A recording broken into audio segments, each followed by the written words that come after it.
Hello friends and welcome back to ReddX, your source for the freshest daily cringe content anywhere on the internet. Promise, swearsies, it's just a fact and it's totally science. Go ahead and look it up if you want. Today, as you can tell by the title, we are jumping into somewhat of an editorial. This is regarding Mike Ehrmantraut from Breaking Bad and Better Call Saul fame, and we are asking ourselves the questions, is he a Sigma male? He's probably the closest that we get to a Sigma male. If you want the answer right up front, yeah, I think that he is. We're going to illustrate why. We might go into some other characters because I do really like Vince Gilligan's universe, the Breaking Bad universe, I guess we'll call it. There's plenty of other interesting characters to uncover and ask ourselves, are they a Sigma male? We got Saul Goodman, we got Gus Fring, we might even do Walt and Jesse at some point, but for today, this seems like a nice easy softball to throw in there. If you'd like to come talk about it with me live, I do have a Twitch link down in the description. You could join me over on that side. That would be pretty cool. But as things stand, let's go ahead. We'll get some plugs and disclaimers out of the way, and then we will dive right into some of this Mike Ehrmantraut editorial.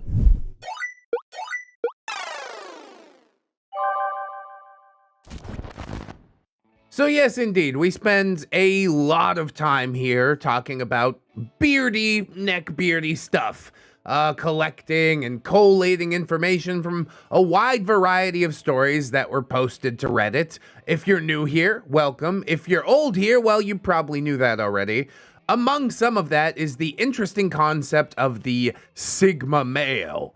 So today, let's put on our tinfoil fedoras and answer a simple question. Is Mike Ehrmantraut legitimately a Sigma male?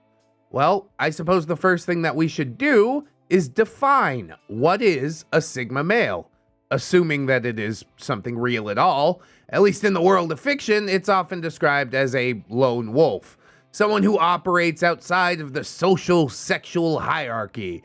To put it most simply, Sigma males are alpha males who are unconcerned with chasing the things that a traditional alpha does.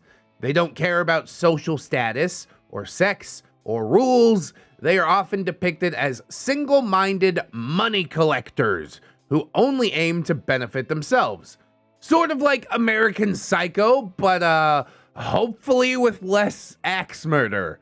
Now, if you don't believe that Mike is a Sigma male, that's absolutely fine, okay? But you do have to admit that he is one of the most interesting characters in media, and the character of Mike only came about because of How I Met Your Mother. Yes, that trash show gave us one of the most interesting characters in television. Not because of the show, but because Bob Odenkirk was signed up to be working on that show at the same time that he was supposed to be appearing on Breaking Bad. So he couldn't appear in the season 2 finale. So instead, we got Jonathan Banks, and apparently everybody was so impressed, fans, cast, and crew included, that he earned himself a slot.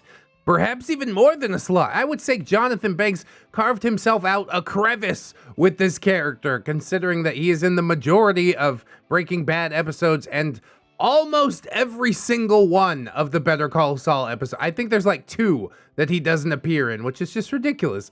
It's such a good character, so deep, so nuanced, and I am really happy to be diving into it today. So let's do just that.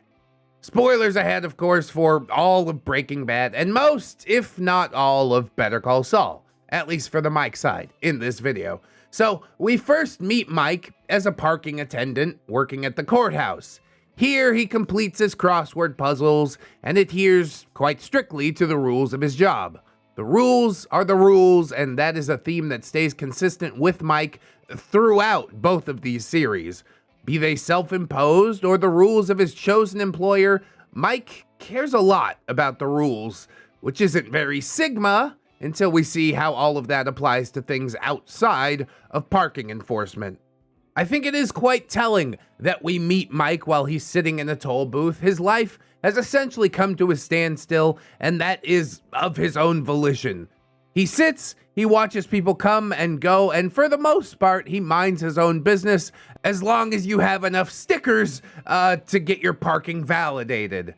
You might think nothing of him if you hadn't seen Breaking Bad before you saw Better Call Saul. And when we first catch a glimpse of Mike's true skill set, it is when he's interviewed by investigators from the Philadelphia Police Department, which were his previous employers. Mike hires Saul to help him steal the notebook off of one of the detectives. Mike is wanted for the murder of two individuals who were in turn responsible for the murder of his son, a crime that he did in fact commit. No ifs, ands, or buts about it. He admitted as much to his son's wife, Stacy. And upon finding out that his daughter-in-law Stacy had tipped off these police, Mike more or less comes clean about what happened to his daughter-in-law, telling Stacy that she can go to the police and tell them, or she can learn to live with it. Following this, Mike truly begins to walk the path of the Sigma male. This is a heart-rending scene. He shows a huge amount of emotion throughout this scene, but that does not disqualify him from Sigma male status. He did what needed to be done, and he owned up to it to the people that deserve to know, or the person that deserved to know. As a repayment for Saul's services, Mike aids in stealing back some money that had been embezzled by the Kettlemans, two individuals who stole a large amount of money from the city and are just the absolute worst. The Kettlemans would be another interesting pair of characters to dissect. It's essentially what would happen if a snake married a turtle. Probably just from looking at the picture, you know which one is which. Mike cleverly uses blacklight ink to track down the location of the money, following his breaking and entering into their residence, returning every single red cent to Saul without so much as a second thought, later saying, "I was paid to do a job," when asked why he wouldn't just run off with that money. Further, to add to his impressive sun-dried Liam Neeson vibes, he decided to take a job with a local nerd/drug dealer named Daniel Wormald, which, if you think about it, is really just the perfect name for this character. He definitely does come off as a fucking worm. Although, again, another interesting character to dissect. I guess I'm gonna have to stop saying that because, truthfully, there isn't a single character in this show that isn't worthy of a dissection. It's just that good. Anyways, Mike takes a bodyguard job through a local vet, in which he's meant to protect Daniel during a drug deal with Ignacio Varga, Nacho. Before meeting Daniel, Mike meets the other two men that are on the same job in a parking garage. There's one big chungus of a man, and there's also a weekend warrior with more guns than gods. When questioned about what he's packing by the weekend warrior, Mike snarkily replies, "A pimento sandwich," before being lambasted by the edgelord extraordinaire, an argument where Mike asserts his lack of need for a gun. When Mike is asked what he'll do if he needs one, he tells the weekend warrior that he'll just borrow one of his. This results in a confrontation where Mike is now staring down the barrel of a gun. But he easily disarms and disables this dude before field stripping the gun and finding both of the weekend warrior's backup guns. He throws them all in the trash, and then he proceeds to scare off the big chungus by hardly saying a word. This is one of my favorite scenes, and chronologically, I do think it is one of the first scenes where we see Mike being an abject badass, aside from the flashback where he takes vengeance for his son. Mike then accompanies Daniel to the meetup with Ignacio, where Mike reveals that he did his homework and knew that Ignacio would risk any confrontation due to the duplicitous nature of his business arrangement. All of this happening behind the back of his boss, Tuco Salamanca. At this point, we can point out some interesting things about Mike. Mike is exceedingly capable as an operator, being good at deception, using the resources at his disposal, and being smart enough to do some pretty advanced research on known criminals. Mike more or less openly admits to his daughter-in-law all of his actions, and he is willing to face the consequences of said actions, should she decide that he needs to be turned in. Additionally, he's shown that he is a very tangible threat, even in his advanced age, having both the confidence and skill to go up against an armed individual with his bare hands.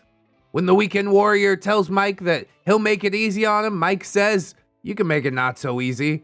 And that level of confidence is what puts him at least as an alpha of the highest order, despite being quite long in the tooth. His willingness to act outside the bounds of the law for his own personal gain, though, definitely lean him towards Sigma male status quite a bit more significantly. Prior to Mike's next major Sigma moves, he moves his daughter-in-law to a new area due to concerns for her safety, diving deeper into the world of crime in order to pay those expenses. He will do anything to provide for his family, which forces him into a job, again with Ignacio Varga. Ignacio hires Mike to assassinate his boss, as I mentioned, Tuco. After doing a big think about all that, Mike decides to pitch another plan. He decides to get Tuco imprisoned, knowing that murdering a connected cartel member is a really bad move. He instead decides to deliberately damage Tuco's car with his own, enraging the methed up cartel soldier. Mike disarms a large pistol from Tuco before basically allowing Tuco to beat him mercilessly. Tuco does get caught by the police, as Mike had made a call to the local police department before the beating even began. Tuco then gets arrested for assault and possession of an illegal firearm. Mike is paid for the job, while being slightly berated by Ignacio for his means of dealing with the Tuco problem. And Ignacio's right. He did go a long way to not pull that trigger, but I think pulling the trigger would have brought a lot more problems than necessary. And here again we see that Mike does his homework. He knew very well that the death of Tuco would be a bigger problem, and he decides to walk a different path. Mike again shows his skill in disarming threats, planning forward, and also flexes his ability to take a punch. Again, he chose to go his own way, adhering to his own morals and plans over those of another, despite a bigger possible paycheck. Again, here he is acting as a lone wolf, or a Sigma male, if you will. Unfortunately, all this would draw the attention of the Salamanca elder, Hector. Hector Salamanca would then approach Mike and offer him $5,000 to lie to the police. He wants Mike to say that the gun was his, and that he forgot. Mike initially declines this offer, despite being aware of who Hector Salamanca is, and that demonstrates some absolute gigachad brass balls on Mike. First, Hector sends some goons to try and intimidate Mike, and Mike catches them by placing thermal paper under his doormat before leaving each day and checking it when he returns. These first two foot soldiers are easily dispatched by Mike, mostly non-violently. Next, Hector would be sending the twins, two enigmatic characters who are exceedingly effective assassins for the cartel, to threaten Mike's granddaughter in a very public manner. This would force Mike back to the table. Here, Mike drives a very hard bargain and negotiates $50,000 in return for taking the fall for Tuco's gun. When Hector attempts to bully Mike, it results in a very tense standoff, where Mike proclaims, "Either I walk out with that money, or neither of us walk out." Against the overwhelming odds, Hector capitulates to Mike, out-alphaing the alpha, if you will. Again, we see Mike here making his own rules, knowing just how far he can push the envelope, and he will not stop here. Now there are no brakes on Mike's vendetta train. Mike then pulls out his private investigator skills again and begins scouting Hector's operation. Discovering the source of his drugs/money is likely coming from across the border.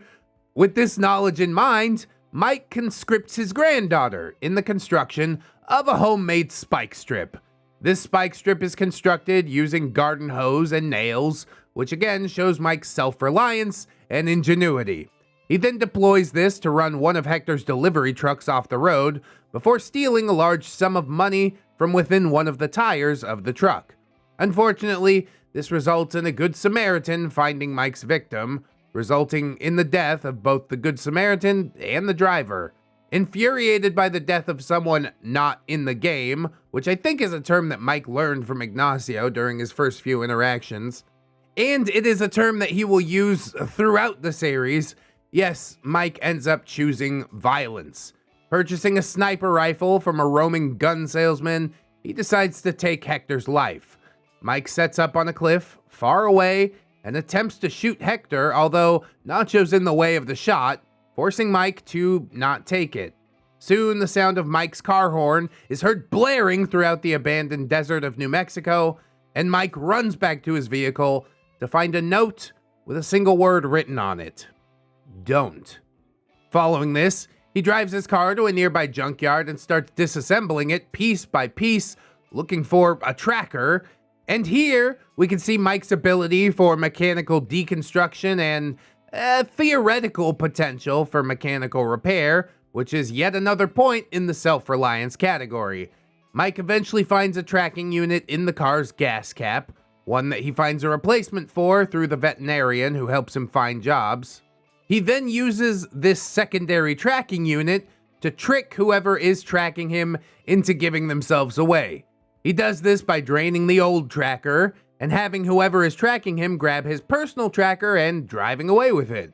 This creates a fascinating game of counter-espionage where Mike tracks the individual through several locations over the next several days, culminating with Mike meeting with the Gustavo Fring out in the desert. Despite being outgunned and outmanned, Mike lays into Gus, demanding an answer for the note.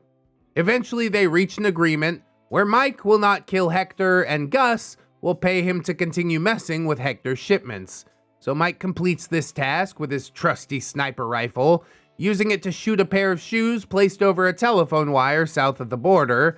This causes some pre-placed cocaine to sprinkle all over the delivery truck, which of course triggers the drug-sniffing dogs at the border crossing. It's not possible that driving the truck would have dispersed all the cocaine, okay? Don't think about that. It's fine. Just enjoy the show. It is a good show with smart writing, and I promise that that's not a stupid idea. For reals. Truth is, sometimes we can ignore a plot hole or two in order to get where we're going. Isn't that right? But yes, following this event, we do see Mike break from the Sigma male grind set when Gus sends a man to deliver his payment. Mike tells the delivery man that they're square and ushers him on his way. He's later approached by Gus Fring, who offers to hire Mike as an enforcer, which is a job that he does eventually take. In this exchange, Mike asks for Gus's help laundering his money. This is carried out by a company called Madrigal, which is a major plot point in the show, though I would like them to dive into it a little bit more at some point in the future. Mike is put on a fake payroll as a security consultant. Not satisfied with just receiving a ghost check, though, Mike breaks into a nearby branch of Madrigal before noting every possible security concern and finding a floor manager to scream at. Now this is an absolute Sigma brain play. Not being satisfied with just the illusion of employment, Mike makes sure that there are witnesses within the company to his employment. Despite possibly agitating Gus and his contract at Madrigal, Lydia, Mike again MGTOWs as hard as humanly possible, again going his own way.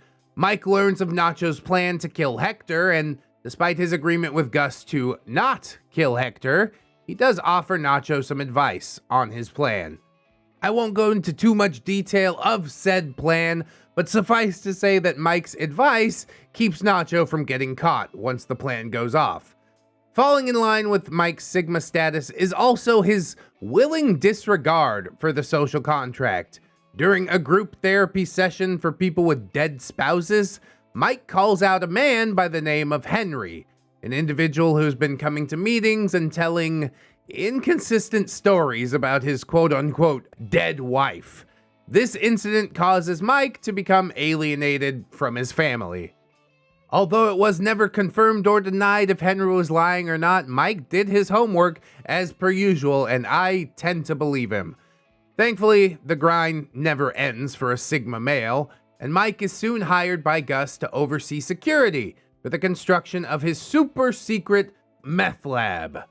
Mike grabs engineers from all over the world before Gus settles on a German engineer named Werner. This is where the Sigma facade starts to fail with Mike. Mike's last name is decidedly German, and he finds a sort of kinship among the German engineers, and specifically with Werner. It appears as though Mike has finally made a friend and feels connected to someone. Sadly, this soft spot for Werner would guide Mike down a very dark path. Abusing his perceived friendship with Mike, Werner sneaks away from the construction site, which is a big no-no, and attempts to meet his wife at a hot spring hotel. This all having been organized after Mike allowed Werner some extra phone time with his wife. This results in large consequences all around.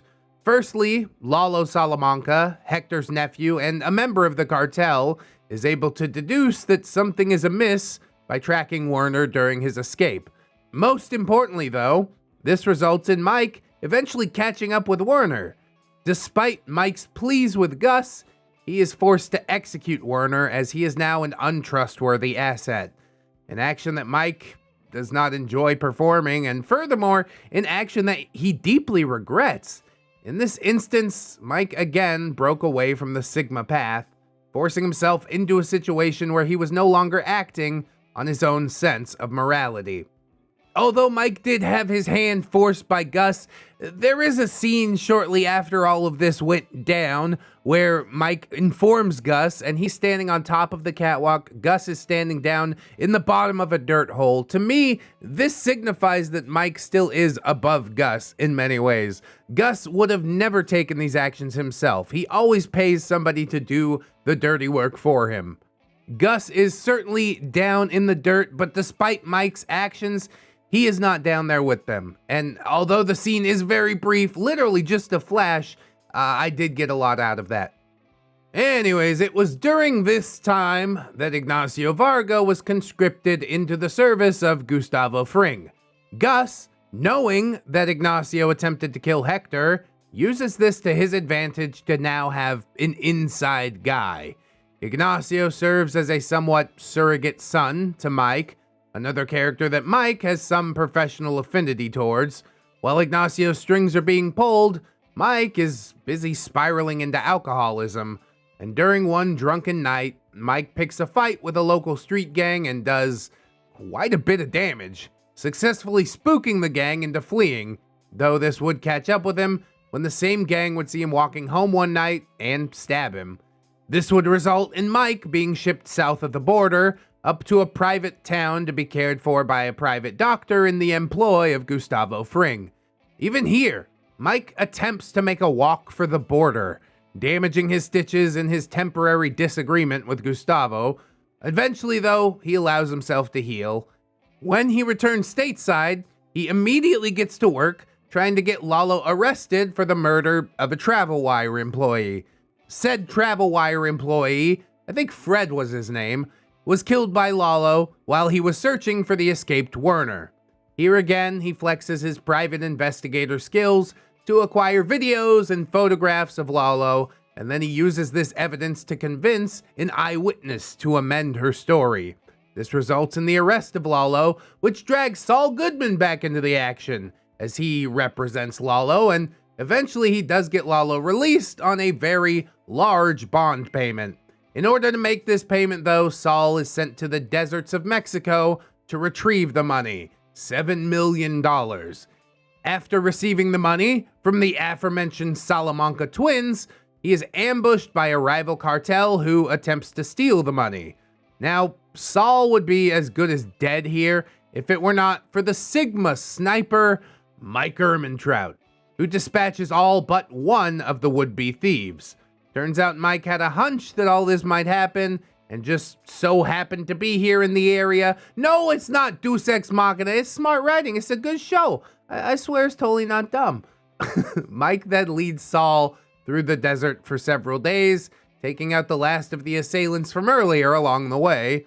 Here, Mike flexes his excellent desert survival skills, which is slightly weird considering he served in the Vietnam War, which is kind of the opposite of a desert, but what do I know? I'm not a Sigma male, okay? All this leads us to the culminating event of Michael's Sigma moves preceding the last half of the final season. Ignacio was conscripted into letting assassins into Lalo's private residence after he fled the American justice system with the help of Saul Goodman. Ignacio flees Lalo's compound during the ensuing carnage, and this results in a two-nation manhunt for Nacho. Oof. Gus is happy to let him just die in the desert, but due to his respect for Ignacio, Mike is able to convince Gus to go another way. This is due in no small part to Ignacio putting his foot down as well. During the phone conversation before his retrieval, Mike assures Ignacio that his family will be protected if he does what Gus says, telling him that anyone who wants to get through him will have to get through me. Such is his faith in Mike, Ignacio ends up agreeing to what is ostensibly a suicide mission. Mike insists on being there, with his trusty Sigma sniper so he can watch over the proceedings, and here, Mike watches his criminal surrogate son commit Minecraft, after putting on the greatest display of Salamanca hatred since Breaking Bad. We did skip over a few moves of Mike's, but I wanted to highlight the sections where we see him doing the Sigma male stuff, and also some things that contradict that. Nearing the end of Better Call Saul, we are starting to see a much broader picture of Mike than the little bit that we got during Breaking Bad, which we will cover in part 2. In Better Call Saul, we saw him falter in his own personal moral code, and we see him far more emotional than we ever saw him in Breaking Bad. This humanizes the character and does break some of the illusion of the true Sigma male that we sought out to find, and even in Mike's old age, those seeds are growing. By the time we get to Mike in Breaking Bad, we definitely see a confident man who has come into his own in the criminal underworld. Mike is a savagely efficient operator, with survival skills that make Bear Grylls look like a fucking poser. He is shown to go up against unfavorable odds and come out on top, and he is usually 2 steps ahead of anybody who could possibly want him dead. Additionally, he also has Ron Swanson levels of self-reliance, being shown capable of working with myriad devices and tools. He also has a nearly unwavering moral compass that points toward what he thinks is right, and it could be argued that anytime things go bad for him, it's because he stopped following that moral compass. Can we call Mike a Sigma male? Yeah, I'd say we could definitely get away with that. He meets the criteria. I dare say he even exceeds it. His desire for the affection of his granddaughter and the few friends that he makes, though, does hold him back slightly from the true Sigma male grind set, and truthfully, I think that's a good thing. A true Sigma male character would be far less interesting than a slightly flawed Sigma male. I guess we'll find out for sure in part 2 when we break down Mike's Sigma male status in Breaking Bad. I hope that you join me for it, friends. If you did enjoy this episode, please don't forget to like, comment, and or subscribe. Maybe tip the channel. Maybe share the video around. I'd appreciate all those things. Check out the links in the description. Plugs, playlist, podcast, Spotify, iTunes, Teespring, all that good stuff. Social medias, as I mentioned, Twitch. We've also got a Twitter, Discord, Facebook. Yeah. I'd like to thank my channel members, my gorgeous, wonderful, beautiful, generous patrons, as I do every episode. Jerry much. So thank you too. Train Boy, AJ Collins, Tiny Boy, Tooth Plushy, Valley Eye Crane, Corey Arts, Kelly Clark, Bedazzle Mystery, Liquor Lush Loser, Florantic Waver, Dungeon Bat, Billy D, Robert Waits, Carrie Sepulveda, Brandon Ashbrow, John Endors, Phantom Danica, or Game Steve, Skylar May Amara, The Gypsy Barber, Fire Drake, Samantha, Death's Flagship, Bearded Snake, and Buy Two Get One Hand. Swapping over to Patreon, we got Ms. Black, Dark Luscious, Harley Ho, and Robert Waits, again, Wild Double Dipper, Camille Sarah, Chancellor Blue Kraken, Roxanne Wolf, Sim Jerry, Conrad, Ingy, Captain Clown Jerry, Ellipses, Aaron Jerry, Deku, Esteban, For Auld Lang Syne, Michael Shambliss, or Game Steve, P. Top with a bag of marbles without towel, Jerry, Beg for Forgiveness, Santa Jerry, Silent Revolver, PCP, Fluxer, The Jerry of Industry, The Original Jerry, Jerry, Ravencraft, Tick Jerry, Destiny Piper, Jerry Kitsune, Salty Wizard, 211 Jerry, The Two Jerrys, Very Tired Jerry, Justy Jargonian Jerry, and Frank Barry, ain't that hiding bitch though? Assassin Bug Jerry, Aurora Wildheart, Moon Baron, Baby Jerry, Bailey Joy, Bearded Jerry, Benji and the Jets, Billy D, Bitch Gremlin, Blade Hero, Bronze Cracker, Catholic Jerry, Commander J Tank, Dennis Dayton, Dr. Larks, Aaron Error, E-Sparks, Rose Number Studios, Fire Drake, Get to at the Doodles, also commissions open, hey, Hadrian BR, I'm Slim Jerry, yes, I'm the real Jerry, Inquisitor Jerry, Irish Pirate, Iron Olive, Irradiated Jam, JM Coon, Jerry Smith, Jerry Blacktail, Jerry Owl, Mother Trucker, Jerry Mile was a bullfrog, John Hero, Crewhee, Kelly Kraken, Lady Awakening, Legit Maker, Miss Monday, Lord Jerry-O, Luke Vex was a race car driver, he was a good friend of mine, never did win that checkered flag, but I helped him drink his wine, something like that. Like and subscribe, Malady Dix, Melgar the Destroyer, Metal Factor, Needless King 89, Paragon Soul, Phantom of the Pines, Jerrykins, and Jerry Beth, Queens, Quaaludes, and Quagmires, Ramtide, Lacrimate, Rose, Jerry Miller, Sarita the Lolita, Sassy Octopus, Sa, Scarlet Kevin, Sergeant Gay Cop, Bringer of the Law, Silo Whip, Steampunk Ellie, Stephanie Goodner, Synaptic Boomstick, Brilliant Tomago, Tapioca Baloo, the Gypsy Barber, Italian Greyhound Dino, Villainous Who, Drew Fusky, trying to find a mob to get back to the real world. You probably don't want to blow into that balloon, not so stinky. Vanguard Angel, Victor Cordero, Viking Jerry, Void the Common Destroyer, Wig Attack, Zephyr, the Gargoyle or Clay, Void Scent Collector of Fringe, Comrade Mooney, Kira, not another Jerry, but he is though. Cage Alex 9, Redwind, Not the Viper, Saints Blessing, Third Stuff, Venom Jerry, Wasabi Jerry, Jace Richardson, One Leg Jerry, the Neckbeard Hunter, a normal Jerry holds up a giant bag of popcorn. I promise snacks that I'll share. Thank you so much. I will partake. Admiral T Tank, Amber Alder, another stupid hipster, Atomic Jerry Zilla, Bartender Keely, a Big Dad Wolf, Blueberry and Apple Pie, Broken Spine Horseradish, the original different Jerry, that's Cake Jerry, Calvin Jerry Girl, Shepherd 7 Lock, Chikara the Panda, Corey Art, sometimes, Cowabunga Cody, Cryptides, Stephon Jerry, Neptune, Dilf Jerry, Dopamine Dane Jerry, is Dwarfy Dude, Dose of Alpha, Greymon 365, Ignat, Hydra Jerry, Solman, Janitor Jerry, Jasmine, Jeffrey, Gerald of Arabia, Jerry and Tom versus Happy New Year's, Wave the Apocalypse, Jerry, both 2 S's and an E, Jerry Springer, the results are in, you are not the neckbeard, Jerry the Sussy Jerry's mom has got it going on, Jerry Older Rivera, Jerry Roxers, Jerry Roleplaying Game, Keaton Tails, Kid Marvelous, Kids Again, Lucia Lovecraft, Machia City, maybe next time, Milk Fed Get Miss Duchess, Mr. Gas Mask, Not Invisible Angel, Raptor, Seldom Dark, She's My Jerry Pie, Skymar Ravenswood, Smegma Bale, Grind Set Jerry, get that cheese, Snary, that's Snob Jerry, Spooky the Rogue, Spoopy Scary Jerry Ton, Techno Dubs, the original Jerry, to Infinite Jerry and Beyond, Unkale, throws 2 Liter Mountain Dew, grow my neckbeard, grow, it's Jerry time, holds ReddX Morpher, Hygiene, it's Jerry time, holds ReddX Morpher, Humility, and thank you to my $1 patrons as well. Bless up all the Jerrys and not Jerrys alike. Thank you guys so much for helping the channel to move forward. I appreciate you. If you can afford to help them out, that's huge. If you can't, don't sweat it too hard, friends. I just appreciate you coming on through, hanging out with me, and I hope that you come on back and hang out with me again tomorrow. In order to do so, you need to keep yourself safe out there, wash your hands, but also take some time out and do something that you personally enjoy today. Maybe like watching some more ReddX videos or watching some Better Call Saul. It's a really good show. Really good show. Anyways, always remember, friends, that you are loved, you are worthy, you definitely deserve it, and I shall see you in the next one. So until then, bye-bye.